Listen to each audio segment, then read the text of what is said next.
வணக்கம் and welcome to delight cinemas. இன்னைக்கான இந்த அப்டேட்ஸ் வீடியோவில் ஃபர்ஸ்ட் நம்ம பார்க்க போகிற அப்டேட் எந்த படத்தை பற்றி அப்படின்னு பார்த்தீங்கன்னா சியான் விக்ரம் நடிச்சிருக்கிற வீர தீர சூரன் பார்ட் 2. ஸோ இன்னைக்கு இந்த படத்தோடைய அஃபிஷியல் டீசர் வந்து ரிலீஸ் பண்ணிட்டாங்க. அண்ட் நம்ம சொன்ன மாதிரியே டீசருடைய எண்டில் வந்து பார்த்தீங்கன்னா படத்தோடைய ரிலீஸை வந்து கன்ஃபார்ம் பண்ணியிருக்காங்க ஜனவரி 2025 அப்படின்னு. ஜனவரி அப்படிங்கிறத மட்டும்தான் கன்ஃபார்ம் பண்ணியிருக்காங்க. டேட் வந்து எக்ஸாக்டாக கன்ஃபார்ம் பண்ணலை. ஆனால் மேக்ஸிமம் பார்த்தீங்கன்னா ரிபப்ளிக் டேயை முன்னிட்டு தான் இந்த படத்தை கொண்டு வருவாங்க அப்படின்னு சொல்லப்படுது. இருந்தாலும் இன்னொரு பக்கம் இருக்கிற நியூஸ் என்ன அப்படின்னு பார்த்தீங்கன்னா இது கன்ஃபார்மான எனக்கு தெரியல. ஒருவேளை வணங்கான் வந்து போஸ்ட்பாண்ட் ஆகிற மாதிரி இருந்துச்சுன்னா வீரதீர சூரன் வந்து ப்ரீபோன் ஆகி பொங்கலுக்கே ரிலீஸ் பண்ணலாம் அப்படிங்கிற மாதிரி சொல்லப்படுது. ஆனால் வணங்கான் போஸ்ட்பாண்ட் ஆகுமா அப்படிங்கிறது தெரியல. ஏன்னா அவங்க இப்போ தான் கொஞ்ச நாளைக்கு முன்னாடி ஜனவரி 10 ரிலீஸ் டேட்டை வந்து கன்ஃபார்ம் பண்ணியிருந்தாங்க. அது மட்டும் இல்லாமல் படத்துக்கான ஆடியோ லான்ச் வந்து இந்த டிசம்பர் மாதமே நடக்க போகுது அப்படிங்கிற மாதிரிலாம் நியூஸ் வந்துட்டு இருக்கு. ஸோ அந்த வகையில் ஏன் இப்படி ஒரு நியூஸ் வந்திருக்குன்னு தெரியல. பட் இந்த மாதிரியும் ஒரு நியூஸ் இருக்கு. வீரதீர சூரன் பார்ட் 2 இந்த படத்தோடைய டீசர் பார்க்கும்போது Chiyaan back to commercial mode அப்படிங்கிற மாதிரி தான் இருந்தது. ஏன்னா கொஞ்ச காலங்களாக வந்து பார்த்தீங்கன்னா கெட்டப் போடுறது, ஒல்லியாகிறது, குண்டாகிறது, ஸோ இந்த மாதிரிலாம் வந்து பண்ணிட்டு இருந்தாரு. பட் இப்போ அவருடைய பழைய ஸ்டைல் சாமி, அருள், தில் தூள் அந்த டைமில் எப்படி ஒரு பீக் கமர்ஷியல் ஃபிலிம்ஸ் கொடுத்துட்டு இருந்தாரோ அதே மாதிரி ஒன்று கொடுக்கணும் அப்படின்னு சொல்லி தான் இந்த படம் பண்ணியிருக்காரு போல. ஸோ இந்த படம் பார்க்கும்போது ஒரு நல்ல ஆக்ஷன் த்ரில்லர் படமாக இருக்கும் அப்படின்னு நினைக்கிறேன். ஸோ இந்த படத்தோடைய மெயின் கேரக்டர்ஸ் அப்படின்னு பார்த்தீங்கன்னா சியான் விக்ரம், எஸ்ஜே சூர்யா, மலையாளம் ஆக்டரான சுராஜ், இவங்க 3 பேர் தான் மெயினாக இருப்பாங்க அப்படிங்கிற மாதிரி சொல்லப்படுது. இவங்க 3 பேருக்கும் காம்பினேஷன் சீன்ஸ் வந்து இருக்கு. அந்த காம்பினேஷன் சீன் வந்து பயங்கரமாக இருக்குங்கிற மாதிரி ஏற்கனவே ஒரு நியூஸ் வந்திருந்தது. ஒரு போலீஸ் ஸ்டேஷன் சீக்வன்ஸ் ஒன்று இருக்குது. அந்த சீக்வன்ஸில் இவங்க 3 பேருமே நடிச்சிருக்காங்க. பயங்கர லென்த்தியான ஒரு சிங்கிள் ஷாட் சீக்வன்ஸாக அது அமைஞ்சிருக்கு, சூப்பராக வந்திருக்கு அப்படிங்கிற மாதிரிலாம் ஒரு நியூஸ் வந்துருந்துச்சு. இந்த டீசர் கட் வச்சு பார்க்கும்போது எஸ்ஜே சூர்யா வெர்சஸ் சியான் விக்ரம் இவங்களுடைய ஃபேஸ் ஆஃப் இந்த படத்தில் பயங்கரமாக இருக்கும் அப்படின்னு நினைக்கிறேன். ஏன்னா எஸ்ஜே சூர்யா வந்து பார்த்தீங்கன்னா சியான் விக்ரம் பிடிக்கணும் அப்படின்னு சொல்லி தான் தேடிட்டு இருக்கிற மாதிரி காட்டப்படுது. இதுக்கு நடுவில் சுராஜ் என்ன மாதிரியான ஒரு கேரக்டரில் வராரு அப்படிங்கிறது தெரியல. ஏன்னா ஒரு பக்கம் பார்த்தீங்கன்னா சுராஜுக்கும் சியான் விக்ரமுக்குமே ஒரு சின்ன கிளாஷ் இருக்குது அப்படிங்கிற மாதிரி ஒரு சீனில் காட்டுறாங்க. இன்னொரு சீனில் வந்து சுராஜோடைய வண்டியில் பின்னாடி சியான் விக்ரம் உட்காந்து போயிட்டு இருக்காரு. மேபி இவங்க 2 பேரும் ஃப்ரெண்ட்ஸாக இருந்திருக்கலாம், இல்லை ஒருத்தருக்கு தெரியும் அப்படிங்கிற மாதிரி இருந்திருக்கலாம். ஏதோ ஒரு பிரச்சனைக்கு அப்புறமா இவங்க வந்து அகெயின்ஸ்டாக மாறி இருக்கலாம்னு நினைக்கிறேன். ஸோ இந்த வீரதீர சூரன் பார்ட் 2 படத்தை பொறுத்த வரைக்கும் டேரக்டர் என்ன சொல்லியிருந்தார் அப்படின்னா ஒவ்வொரு கான்ஃப்ளிக்ட்டுக்கு முன்னாடியுமே ஒரு கதை அப்படின்னு ஒன்று இருக்கும். ஸோ இந்த படத்தில் நம்ம கான்ஃப்ளிக்டை தான் வந்து பார்க்க போகிறோம். ஸோ பார்ட் 1ல தான் எதனால இந்த கான்ஃப்ளிக்ட் நடந்தது அப்படிங்கிற அந்த கதை வந்து ஓப்பன் ஆகுங்கிற மாதிரி சொல்லியிருந்தார். ஸோ அந்த வகையில் இந்த படத்தில் கண்டிப்பாக ஃபுல் ஸ்டோரியை வந்து ரிவீல் பண்ண மாட்டாங்க. ஆனால் என்ன நடந்திருக்கும், என்ன நடந்திருக்கலாம் அப்படிங்கிற மாதிரி சின்ன சின்ன ஹிண்ட் வந்து அங்கங்கே கொடுக்கறதுக்கு வாய்ப்புகள் இருக்குது. இப்போ இந்த டீசர் கட்லேயே பார்த்தீங்கன்னா இந்த படத்தோடைய கதை வந்து ஒரு நாள், குறிப்பாக ஒரு நைட்டில் நடக்கிற ஒரு கதையாக தான் வந்து காட்டப்படுது. கைதி ஸ்டைலில் தான் இந்த படம் இருக்கும் அப்படின்னு நினைக்கிறேன். ஸோ ஒரு நைட்டில், திருவிழா நடக்கிற ஒரு நைட்டில் வந்து என்னென்னலாம் நடக்குது அப்படிங்கிறது தான் இந்த படத்தில் நம்ம பார்க்குற மாதிரி இருக்கும். இப்போ எஸ்ஜே சூர்யா சியான் விக்ரம தேடுறாரு அப்படின்னா அப்போ இதுக்கு முன்னாடி ஏதோ ஒரு சம்பவம் நடந்திருக்கு. அந்த சம்பவத்தை கண்டிப்பாக இந்த படத்தில் காட்ட மாட்டாங்க, பார்ட் 1ல தான் வந்து காட்டுவாங்க. சிம்பிளாக சொல்லணும் அப்படின்னா ஒரு கதையோடைய செகண்ட் ஹாஃபை தான் இந்த வீரதீர சூரன் 2ல நம்ம பார்க்க போகிறோம். ஃபர்ஸ்ட் ஹாஃபை வந்து பார்ட் 1ல வந்து நம்ம பார்க்க போகிறோம். ஸோ இந்த டீசர் கட்டோடைய ஆரம்பத்தில் சியானுடைய ஃபேமிலியை வந்து காட்டுறாங்க. அவருடைய ஒய்ஃப், அவருடைய பொண்ணெல்லாம் வந்து காட்டுறாங்க. கண்டிப்பாக ஃபேமிலி சென்டிமெண்ட் அப்படிங்கிறதும் இருக்கும். அது எந்த வகையில் டேரக்டர் பிளேஸ் பண்ணியிருக்காரு அப்படிங்கிறது தெரியல. அண்ட் இந்த டீசரில் காட்டுற எல்லா ஷாட்டுமே படத்தில் வந்துருமா அப்படிங்கிறதுமே நம்மளால் சொல்ல முடியாது. ஏன்னா இப்போலாம் வந்து பார்த்தீங்கன்னா டீசர் ட்ரெய்லரில் வர ஒரு சில ஷாட் வந்து படத்தில் வர மாட்டேங்குது. கேட்டால் இது வந்து அடுத்த பார்ட்டில் வரும் அப்படிங்கிற மாதிரி சொல்கிறாங்க. மேபி அந்த மாதிரி கூட இருக்கலாம். ஏன்னா இப்போ இந்த டீசர் கட்டில் வந்து சியான் விக்ரம் வெள்ளை வெட்டி வெள்ளை சட்டையில் வர மாதிரி காட்டப்படுது. ஸோ ஏதோ ஒரு கல்யாண ஃபங்க்ஷன் அப்படிங்கிறது தெரியுது. ஆனால் அவர் கண் கலங்கி வர மாதிரிலாம் வந்து காட்டுறாங்க. ஸோ இந்த சீன் வந்து பார்ட் 2ல வர சீன் தானா, இல்லை பார்ட் 1ல வரப்போகிற சீனா அப்படிங்கிறது நமக்கு தெரியல.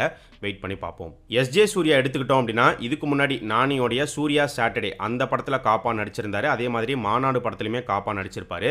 அந்த 2 படத்துலையுமே பார்த்தீங்கன்னா அவருடைய கேரக்டரில் வந்து ஒரு வில்லனிசம் அப்படின்னு இருந்தாலும் இன்னொரு பக்கம் காமெடி வந்து ஒர்க் அவுட் பண்ணியிருப்பாங்க. பட் இப்போ இந்த வீரதீர சூரன் டீசர் வச்சு பார்க்கும்போது அவருடைய கேரக்டரில் வந்து காமெடி அந்த அளவுக்கு இருக்கிற மாதிரி தெரியல. ஒரு ஃபுல் அண்ட் ஃபுல் சீரியஸான ஒரு ரோலாக இருக்கும் அப்படின்னு தான் நினைக்கிறேன்.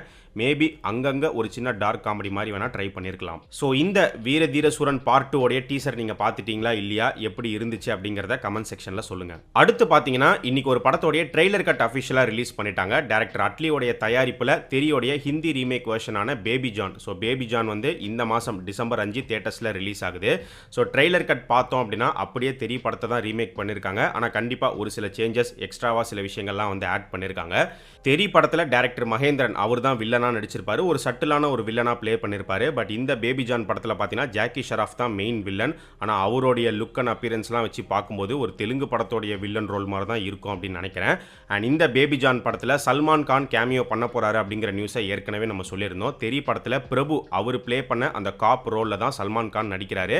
ஆனால் அதே மாதிரியான ரோல் இங்கே இருக்க போகிறது கிடையாது. சல்மான் கான் வரும்போது கண்டிப்பாக சில எக்ஸ்ட்ராவான சில விஷயங்கள் மாசான சீன்ஸ்லாம் வந்து ஆட் பண்ண போகிறாங்க அப்படிங்கிறதுலாம் நம்ம ஏற்கனவே சொன்னது தான். ஸோ அந்த மாதிரி இந்த ட்ரெய்லரோட எண்டில் பார்த்தீங்கன்னா சல்மான் கானையுமே வந்து ஃபுல்லாக ரிவீல் பண்ணலை அப்படின்னாலும் லைட்டாக வந்து ரிவீல் பண்ணியிருக்காங்க. சல்மான் கான் வருண் தவான் 2 பேரும் சேர்ந்து ஃபைட் பண்ணுற மாதிரி வந்து காட்டப்படுது. எப்படியோ ஃபர்னிச்சரை உடைக்காம ப்ராப்பராக இருந்தால் சரி. ஸோ இந்த பேபி ஜான் ட்ரெய்லர் கட் நீங்கள் பார்த்துட்டீங்களா, எப்படி இருந்துச்சு அப்படிங்கிறதையுமே மறக்காமல் இந்த வீடியோடைய கமெண்ட் செக்ஷனில் சொல்லுங்கள். ஆக்டர் சூர்யா இப்போ நடிச்சிட்டு இருக்கிற சூர்யா 45 இந்த படத்துக்கான ஒரு சில அஃபிஷியல் அப்டேட்ஸே நமக்கு கிடைச்சிருக்கு. ஸோ ஜிகே விஷ்ணு அவர் தான் இந்த படத்துக்கு சினிமாட்டோகிராஃபி பண்ண போகிறாரு. இதுக்கு முன்னாடி ஜிகே விஷ்ணு அட்லியோடைய படங்களில் ஒர்க் பண்ணியிருந்தாரு. அந்த படங்களுடைய விஷுவல்ஸ் எல்லாமே செமையாக அமைஞ்சிருந்தது. அதே வகையில் சூர்யா 45 உடைய சினிமாட்டோகிராஃபியும் தரமாக இருக்கும்னு நம்ம எதிர்பார்க்கலாம். ஜிகே விஷ்ணுக்கு அடுத்து பார்த்தீங்கன்னா இந்த படத்தோடைய மியூசிக் டைரக்டராக ஆரம்பத்தில் கமிட் ஆனது ஏஆர் ரஹ்மான். ஆனால் இப்போ ஒரு சில காரணங்களால் அவர் இந்த ப்ராஜெக்டை விட்டு வெளியில் போயிட்டாரு. எக்ஸாக்ட் ரீசன் கிளியராக தெரியல. பட் ஒரு பக்கம் என்ன சொல்கிறாங்க அப்படின்னு பார்த்தீங்கன்னா இப்போ அவருக்கு இருக்கக்கூடிய கமிட்மெண்ட்ஸ்னால தான் இந்த ப்ராஜெக்ட் வந்து அவரால் பண்ண முடியாமல் போயிடுச்சு அப்படின்னு சொல்லப்பட்டாலும் இன்னொரு பக்கம் வர நியூஸ் என்ன அப்படின்னா ஏஆர் ரஹ்மான் வந்து ஒரு வருஷம் பிரேக் எடுக்க போகிறாரு. மியூசிக் எதுவும் பண்ண போகிறதில்ல, இருக்கிற கமிட்மெண்ட்ஸை முடிச்சுட்டு புது ப்ராஜெக்ட் எதுவும் வந்து சைன் பண்ண மாட்டார் அப்படிங்கிற மாதிரியுமே ஒரு நியூஸ் போயிட்டு இருக்கு. அது உண்மையாக பொய்யான்னு தெரியல. பட் ஏதோ ஒரு காரணத்தினால இந்த ப்ராஜெக்ட் விட்டு வெளியில் போயிட்டாரு. ஸோ அடுத்த மியூசிக் டைரக்டர் வாய்ப்பு வந்து பார்த்தீங்கன்னா சாய் அபியங்கர் அவருக்கு கிடைச்சிருக்கு. அவர் தான் அந்த படத்துக்கு மியூசிக் பண்ண போறாரு. ஏற்கனவே லோகேஷோடைய தயாரிப்பில் பென்ஸ் அந்த படத்துக்கு மியூசிக் டைரக்டரா சாய் வந்து முன்னாடியே கமிட் ஆயிருந்தாரு. சாய் அபியங்கருடைய 2 சாங்ஸ் கட்சி சேர ஆசை கூட 2 சாங்ஸ் பெரிய ஹிட் ஆனதுல இப்போ 2 படங்கள் அவருக்கு கிடைச்சிருக்கு. கண்டிப்பா இந்த வாய்ப்பை அவர் சரியா யூஸ் பண்ணுவார் அப்படின்னு நினைக்கிறேன். வெயிட் பண்ணி பார்ப்போம். இப்போ நடந்துட்டு இருக்க சூர்யா 45 படத்தோடைய ஃபர்ஸ்ட் ஷெட்யூல் ஷூட்டிங் எடுத்துக்கிட்டீங்கன்னா டிசம்பர் 23ஓட இந்த ஃபர்ஸ்ட் ஷெட்யூல் கம்ப்ளீட் பண்ணி முடிக்கிறாங்க. இதுல டிசம்பர் 16ஆம் தேதியோட ஆக்டர் சூர்யா அவருடைய போர்ஷன்ஸை கம்ப்ளீட் பண்ணி முடிச்சு அவர் அனுப்பிடுவாங்க. ஸோ படத்தோடைய செகண்ட் ஷெட்யூல் எப்போ எங்க நடக்க போகுது அப்படிங்கிறது போக போக நமக்கு தெரிய வரும். இந்த படத்தில் ஆக்ட்ரஸ் த்ரிஷா நடிக்கிறாங்க. ஒரு லாயரா ப்ளே பண்றாங்க அப்படிங்கிற மாதிரி ஏற்கனவே நம்ம சொல்லியிருந்தோம்.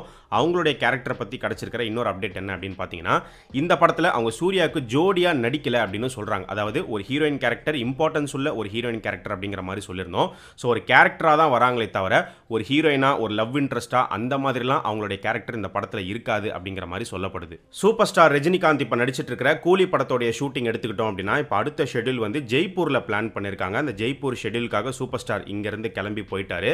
அண்ட் இந்த ஜெய்ப்பூர் ஷெட்யூலில் சூப்பர் ஸ்டார் கூட அமீர் கான் நடிக்கிறதுக்கு வாய்ப்புகள் இருக்குங்கிற மாதிரி சொல்லப்படுது. அமீர் கான் இந்த கூலி படத்தில் கேமியோ பண்ண போறாரு அப்படிங்கிற நியூஸ்லாம் முன்னாடியே வந்துருந்துச்சு, உங்களுக்கு தெரிஞ்சிருக்கும்னு நினைக்கிறேன். ஸோ இந்த ஜெய்ப்பூர் ஷெட்யூலில் அவர் வந்து ஜாயின் பண்ணுவார். அவருக்கும் சூப்பர் ஸ்டாருக்கும் காம்பினேஷன் சீன்ஸ் வந்து எடுக்க போகிறதா ஒரு நியூஸ் போயிட்டு இருக்கு. அது கன்ஃபார்ம்டா இல்லையா அப்படிங்கிறது இன்னும் கொஞ்ச நாளில் நமக்கு தெரிய வரும். ஸோ ஒருவேளை அமீர் கான் இந்த ஷெட்யூலில் ஜாயின் பண்ணுறாரு அப்படின்னா அப்போ maybe December 12 super star birthday ஸ்பெஷலாக அமீர் கான் ஆன் போர்ட் அப்படின்னு சொல்லி ஒரு போஸ்டர் வரலாம். இல்லை Aamir Khan super star meet பண்ணுற ஒன்றா இருக்கிற ஸ்டில் இல்லை சின்ன ஒரு வீடியோ கிளிப் மாதிரி கூட வந்து ரிலீஸ் பண்ணலாம். ஸோ இது எல்லாமே தான் இன்னைக்கான அப்டேட்ஸ். இதே மாதிரி நிறைய இன்ட்ரெஸ்டிங்கான அப்டேட்ஸை அடுத்த அப்டேட் வீடியோவில் நம்ம பார்க்கலாம். நம்ம சேனலுக்கு நீங்கள் புதுசாக இருந்தீங்கன்னா சேனலை சப்ஸ்கிரைப் பண்ணி சப்போர்ட் பண்ணுங்கள். அண்ட் நம்ம டிலைட் சினிமாஸ் சேனலோடைய சோஷியல் மீடியா பேஜஸ்க்கான லிங்க் வந்து பார்த்தீங்கன்னா டிஸ்கிரிப்ஷனில் கீழே கொடுத்துருக்கோம். இன்னும் ஃபாலோ பண்ணாதவங்க மிஸ் பண்ணாமல் போய் ஃபாலோ பண்ணுங்கள்.